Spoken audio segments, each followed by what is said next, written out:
God bless you, Facebook and YouTube.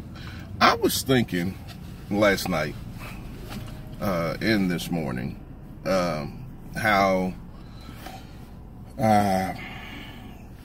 we can be in situations where we have people that are attached to our lives, people that may in general be concerned about us, may love us, but they have us in a box. They have us in, they had designed constraints for us. They had designed a space for us, and for somehow we decided to outgrow that space.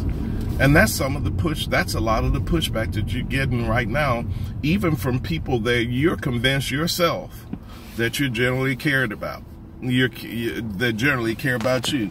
Even these folks who are on your Christmas list and you're on their Christmas list, we still have a lot of people who never want us to outgrow where they plan for us. They have a space. When you decide to outgrow their space, that's when you start having pushback. Folks, it doesn't mean that they're bad people, but in their mind, they had a space, a plan for you. Sometimes it's based on superficial data. Sometimes it's based on your grades, how they used to beat you in 1, 2, 3 red light, how they used to beat you in Foursquare, and they never thought that your life would make it to the next place. Life is a long process. Life leads you through all types of growth, and sometimes you've outgrown the space that they had set up for you.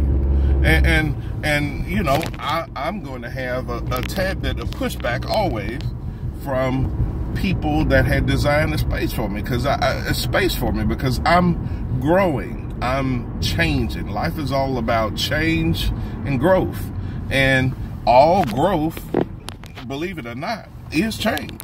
So if they don't want you, you know, you got those friends that say, Steve, I like you because you don't ever change.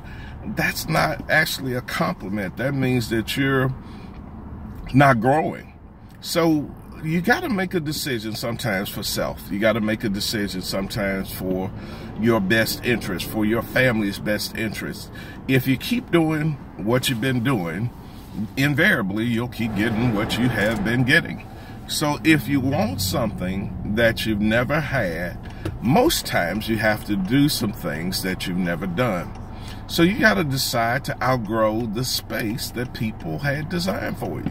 You know, they may have based their decisions on the amount of education, how you look, how you do this, how you do that. But look, folks, you gotta determine your own space, your own worth. You know, you have the right to change your mind. You have the right to change your life. You have the right to change what used to be a norm for you, and you got a right to keep growing. And folks, I'm sorry. I mean, I've probably lost some friends over the years that sometimes I lament over. But I'm going to, if I have to make a choice between keeping your friendship and staying stuck in the space and refusing to grow, then a lot of times I'm going to lose your friendship. Folks, you got to make the decision that I'm going to outgrow the space that others have set up for me. I'm going to have to buy a new lid here if I'm going to keep doing this car thing. A new adjustment here. But you got to make the decision that I'm just going to outgrow the space that you had designed for me. And if folks designed a space for you, you got to know that it's not going to be as large as what you think. You got to know that the space that they designed for you is going to be a lot smaller than sometimes God had intended for you. So you got to make a decision within self that I'm going to outgrow the space, the limiting spaces that you have designed for me. I'm going to move to the next place. I'm going to be the best that God has made me to be. I'm going to push. I'm going to stretch. I'm going to push for all that God made me. And I'm sorry, most times I'm going to grow past the space that you had designed for me. Folks, look, you got to make a decision. Keep your friends and stay stuck. Keep all of your friends and stay stuck. Or be bold enough to step outside the space they designed for you and grow. Be blessed.